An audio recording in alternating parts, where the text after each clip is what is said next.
ಹಡಗಲಿ ಜೆಸಿಐನಿಂದ ನಾಯಕತ್ವ ಹಾಗೂ ಉತ್ತಮ ಗುರಿ ಸಾಧನೆ ಕುರಿತು ವಿದ್ಯಾರ್ಥಿಗಳಿಗೆ ತರಬೇತಿ. ವರದಿ D Parashuramappa.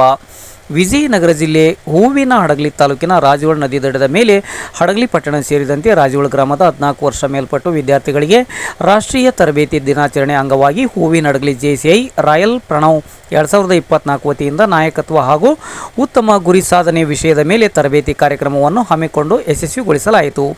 JCS Dwarakish ರೆಡ್ಡಿರವರು June ತಿಂಗಳಿಂದ ಎಲ್ಲ ಶಾಲೆಗಳು ಪ್ರಾರಂಭವಾಗುತ್ತಿದ್ದು, ಮಕ್ಕಳಿಗೆ ಈಗಿನಿಂದಲೇ ಒಳ್ಳೆಯ ವಿದ್ಯಾಭ್ಯಾಸ, ನಾಯಕತ್ವ ಗುಣಗಳು ಹಾಗೂ ಉತ್ತಮ ಗುರಿ ಸಾಧನೆ ಬಗ್ಗೆ ಹಲವಾರು ಉದಾಹರಣೆಗಳ ಸಹಿತ ತರಬೇತಿ ನೀಡಿದರು. ಈ ತರಬೇತಿ ಕಾರ್ಯಕ್ರಮದಲ್ಲಿ 45ಕ್ಕೂ ಹೆಚ್ಚು ವಿದ್ಯಾರ್ಥಿಗಳು ತರಬೇತಿಯ ಸದುಪಯೋಗ ಪಡೆದುಕೊಂಡರು. ಹೂವಿನ ಹಡಗಲಿ ಜೆಸಿಐ ರಾಯಲ್ ಪ್ರಣವ್ 2024 ಸಂಸ್ಥೆಯ ಅಧ್ಯಕ್ಷರಾದ JCHGF ಡಾಕ್ಟರ್ ಉಮೇಶ್ ಜೆಡಿ, ಕಾರ್ಯದರ್ಶಿ JC ವಿನಾಯಕ ಕೋಡಿಹಳ್ಳಿ ಹಾಗೂ ಕಾರ್ಯಕ್ರಮ ನಿರ್ದೇಶಕರಾದ JC Vinayaka HK, speed skater ಕ್ಲಬ್ನ ಕೋಚ್ ಆದ ವಿಪುಲ್ ಚಚೆಡ್, ವಿದ್ಯಾರ್ಥಿಗಳ ಪಾಲಕ ಪೋಷಕರು, ಸ್ಥಳೀಯ ಗ್ರಾಮಸ್ಥರು ಈ ಕಾರ್ಯಕ್ರಮದಲ್ಲಿ ಪಾಲ್ಗೊಂಡು ಉಪಸ್ಥಿತರಿದ್ದು ಯಶಸ್ವಿಗೊಳಿಸಿದರು.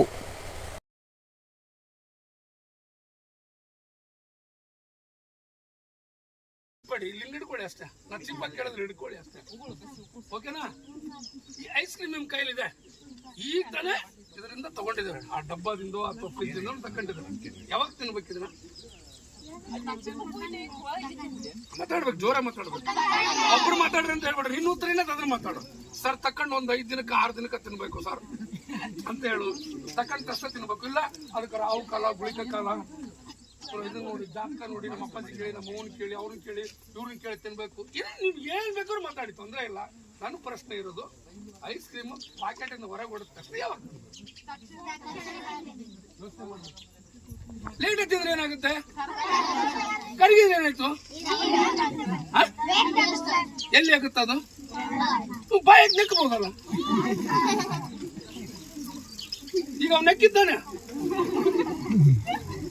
ನಾವೆಲ್ಲ ಹೆಂಗಿದ್ವಿ ಅಂದ್ರೆ, ತುಪ್ಪದೊಳಗೆ ನೊಣ ಬಿದ್ರೆ ನೊಣ ತೆಗಿಬೇಕು, ತುಪ್ಪ ಚೆಲ್ತೀವಿ.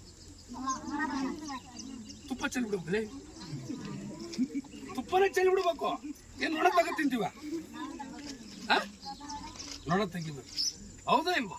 ಸರಿ, ಅದೊಂದು ಐಸ್ ಕ್ರೀಮ್ ಯಾಕೆ ಜಲ್ದಿ ಚೀಪ್ ಬೇಕು ಅಂದ್ರೆ, ಅದು ಇನ್ನೊಂದು ಸ್ವಲ್ಪ ಹೊತ್ತಿಗೆ ಕರಿಗಿ ಹೋಗ್ಬಿಡುತ್ತದೆ. ನೀ ತಿಂದ್ರೂ ಕರಗುತ್ತೆ, ತಿನ್ನದೇ ಇದ್ರು ಅರ್ಥ ಆಗತ್ತ ಮಕ್ಕಳೇ? ನಿಮಗೆ ಅದರಿಂದ ಖುಷಿ ಪಡಬೇಕು, ಅದು ಚೆನ್ನಾಗಿರುವಾಗಲೇ ಅದನ್ನ ತಿನ್ಬೇಕು, ಹೌದೇ ಅಲ್ವೇ? ನಾನು ಹೇಳಿದಂತ ಹೇಳ್ಬೇಡಿ ಮಕ್ಕಳೇ, ನಿಮಗೆ ಅನುಭವ ಆಯ್ತೋ ಇದು, ಓಕೆನಾ? ಹಾಗಾದ್ರೆ ಜೀವನನು ಒಂದು ಐಸ್ ಕ್ರೀಮ್ ಮಕ್ಕಳು, ಏನ್ ಹೇಳಿ? Ice cream.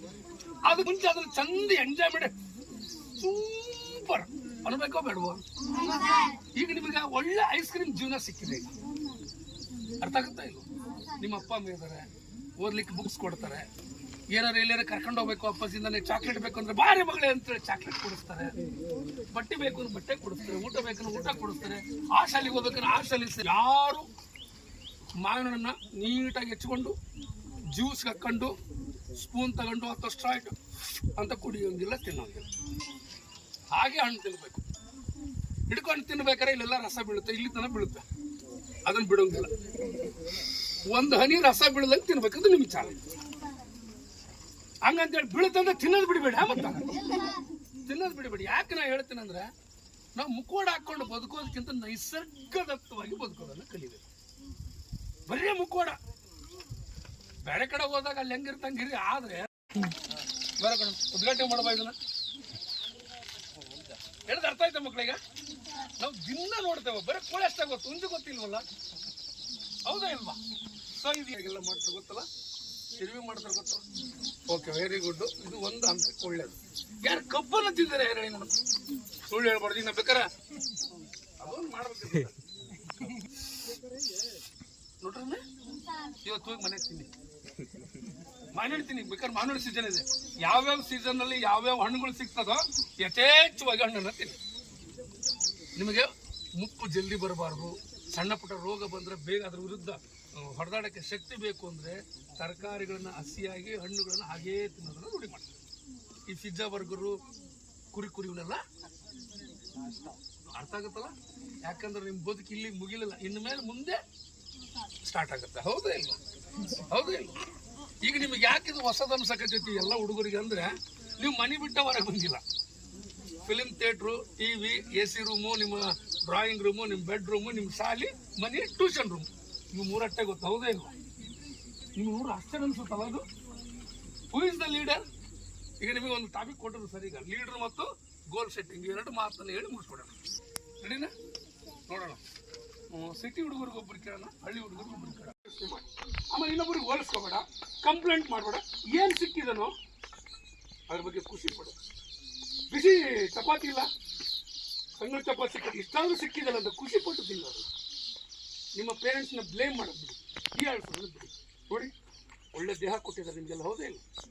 ಅವಾಗ ಹೇಳಿ, ಹೊಟ್ಟೆಗಿದ್ದಾಗೆ, ಹೊಟ್ಟೆಯಿಂದ ಹೊರಗೆ ಬಂದಾಗೆ ಪೋಲಿಯೋ, ಮತ್ತೊಂದು ದಡಾರ, ಲಸಿಕೆ, ಅದು ಇದು ಕೆಲಸ ಬಿಟ್ಟು ಅದು ಬಿಟ್ಟು ಇದು ಬಿಟ್ಟು ರಸ್ತೆಯಲ್ಲಿ ನಿಂತ್ಕೊಂಡು ಗುರುವಾರನೋ ಬುಧವಾರನೋ ಏನು ಮಾಡಿದ್ರೆ ಹೇಳಿ, ಲಸಿಕೆ ಹಾಕ್ಸಿದ್ದಾರೆ. ಅದಕ್ಕೆ ನೀವು ಕುಳ್ಳ ಕುಂಟಿ ಆಗಿಲ್ಲ, ಮೂಗ ಆಗಿಲ್ಲ. ಹೌದೇ ಅಲ್ವಾ? ದೇವ್ರು ಎಲ್ಲಿಲ್ಲ ಮಕ್ಕಳ, ನಿಮ್ಮ ತಂದೆ ತಾಯಿನೇ ದೇವ್ರು. ಯಾಕಂದ್ರೆ ಎಲ್ಲ ಸರ್ವಸ್ವನು ನಿಮಗೆ ಕೊಟ್ಟಿದ್ದಾರೆ. ರಾತ್ರಿ ಉಳಿದ ಅನ್ನ ಅವ್ರು ತಿಂತಾರೆ ಮಕ್ಕಳು. ಹೌದೇ? ಚಿತ್ರಾನ್ನ ಮಾಡ್ಕೊಂಡು ತಿಂತಾರೆ. ಅದು ನಿಮ್ಗೆ ಹೆಂಗೆ ಕೊಡ್ತಾರ? ಕೊಟ್ಟರೆ ಎಲ್ಲೋ ರೇರು. ಆದರೆ ಅವ್ರ ಮನಸ್ಸಂಗಿರುತ್ತೆ ಗೊತ್ತಾ? ನನ್ನ ಮಗಳು ಬಿಸಿ ತಿಂಡಿ ಚೆನ್ನಾಗಿರ್ಲಿ ಅಂತ. ಹೌದೇ ಇಲ್ವಾ? ಸೊ ಅಷ್ಟೆಲ್ಲ ಕೊಟ್ಟಿದ್ದಾರೆ. ಅವ್ರಿಗೆ ಎಷ್ಟು ದಯವಿಟ್ಟು ನೋವು ಮಾಡಬೇಡಿ. ಅವ್ರು ಅಂದ್ಕೊಂಡಿದ್ದ ಕನಸನ್ನು ಈಡೇರಿಸಿ. ಯಾವತ್ತೂ ಹಿಂಜರಿಬೇಡಿ. ಫೇಲ್ ಆಗಂತೇಳಿ ಕೆಟ್ಟ ಯೋಚನೆ ಮಾಡಬೇಡಿ. ಅರ್ಥ ಆಗುತ್ತಾ? ಫಲಿತಾಂಶ ಆದರೂ ದೊಡ್ಡ ಬದುಕಿದೆ. ಸೊ ನಮ್ಮ ಗುಬ್ಬಿ ಏನು ಮಾಡುತ್ತೆ? ಸಣ್ಣ ಸಣ್ಣ ಕೆಲಸ ಅಂತ ನಿವೇಟ್ ಮಾಡಬೇಡಿ. ಏನು ಒಂದು ವರ್ಷ ಒಂದೊಂದೇ ಹೆಜ್ಜೆ ನಮ್ಮ ದೊಡ್ಡ ಗುರಿ ಹತ್ರಕ್ಕೆ ಏನು ಮಾಡ್ತದೆ? ಹತ್ತಿರ ಕರ್ಕೊಂಡು ಹೋಗೋದು. ಹಾಗಾಗಿ ಸಣ್ಣ ಸಣ್ಣ ಕಲಿಕೆ, ಸಣ್ಣ ಸಣ್ಣ ಲೆಕ್ಕ, ಸಣ್ಣ ಸಣ್ಣ ಅರ್ಥ ಮಾಡ್ಕೊಳ್ಳೋದೈತಲ್ಲ, ಅದು ಬಹಳ ಇಂಪಾರ್ಟೆಂಟ್. ಆಗ್ಬೋದಾ? ಸಾಕ? ಏನು ಕಲ್ತು ಹೇಳಿ? ನಮ್ಮ ಮುಖ್ಯವಾದ ಪಾಯಿಂಟು, ಹೆಚ್ಚು ನಿಸರ್ಗದ ಜೊತೆಗೆ ಬೆಳಿಬೇಕು. ಒಂದು ಹೂ ನೋಡಿ, ದಿನಂಪ್ರತಿ ಆ ಪಕ್ಷಿ ಗೂಡು ನೋಡಿ ನಮಗೆ ಜೀವನಕ್ಕೆ ಪಾಠ ಅನಿಸುತ್ತೆ. ಅಷ್ಟೇ ಸಾಕು. ಮಾತಾಡ್ಬೇಕು. ಏನಾಯ್ತು? I know very well the mathematics. Yes, mathematics ಕಷ್ಟ ಅಲ್ಲ ಮಕ್ಕಳೇ. ಮ್ಯಾಥಮೆಟಿಕ್ಸ್ ಅಂತ ಅತ್ಯಂತ ಸುಲಭ ಸಬ್ಜೆಕ್ಟ್ ಜಗತ್ತಿನಲ್ಲಿ ಇಲ್ಲ. 2 × 2 ಇಷ್ಟೇ ಲೆಕ್ಕದ ನಂಟು. ಕ್ಲಿಯರ್? ಓಕೆನಾ? ಹೇಳ್ತೀರಾ?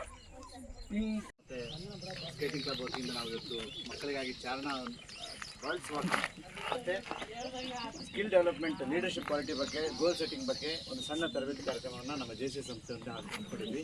ಈ ಒಂದು ಕಾರ್ಯಕ್ರಮಕ್ಕೆ ಸೋಮೇಶ್ ಸರ್ ಮತ್ತು ದುರ್ಗಾ ಮುಂಡ್ರಿಗಿಯಿಂದ ಪಾಪ ಬೆಳಗ್ಗೆ ಬೇಗ ನೋಡಿ ಬಂದಂಥ ಸುನೀಲ್ ಮಾಲ್ಗಿ ಸರ್ ಮತ್ತು JC ದ್ವಾರಕೇಶ್ ರೆಡ್ಡಿ ಸರ್ ಅವರನ್ನು ನಾನು ಮತ್ತೊಮ್ಮೆ ವೇದಿಕೆಗೆ ಕರೀತಾ, ಇವತ್ತು ಬೆಳಗ್ಗೆ ಇಷ್ಟೊತ್ತಂಗೆ ಟೈಮ್ ಆಗಿದೆ ಗೊತ್ತಾಗಿಲ್ಲಲ್ಲ? ಯಾರಿಗೂ ಬೋರ್ ಆಗಿಲ್ಲಲ್ಲ? ಖುಷಿ ಆಯ್ತಲ್ಲ? ಇನ್ನೂ ಟೈಮ್ ಇದ್ದರೆ ಸರ್ ಇನ್ನೂ ಸಾಯಂಕಾಲವರೆಗೂ ತಾಂತ ಅಷ್ಟು ನಮಗೆ ಇಂಟರ್ವ್ಯೂಸ್ ಸಿಕ್ಕಿದ್ದಾರೆ. ಸೊ ಅವರ ಅತ್ಯಮೂಲ್ಯವಾದ ಸಮಯವನ್ನು ನಮಗೆ ಕೊಟ್ಟು ಇವತ್ತು ನಮ್ಮೊಟ್ಟಿಗೆ ಈ ಪ್ರಕೃತಿಯ ಮಡಿಲಲ್ಲಿ ನಾವು ಸಮಯ ಕಳಲಿಕ್ಕೆ ಅವಕಾಶ ಮಾಡಿಕೊಟ್ಟಂಥ ಈ 3 ಟ್ರೈನರ್ಗೆ ಒಂದು ದೊಡ್ಡ ಚಪ್ಪಾಳೆ ಅಂತ. ಹಾಗೆ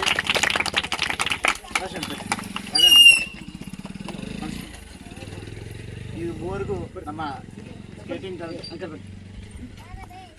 ರಿಟೈರ್ಡ್ AWL ಆದಂಥ ಪರಮೇಶ್ವರ್ ಸರ್ ಬಂದಿದ್ದಾರೆ. ಹಾಗೆ ರಾಘವೇಂದ್ರ ಅವರು ಮತ್ತು ಭರ್ತೇಶ್ ಅವರು. ಮತ್ತೇಶ್ 3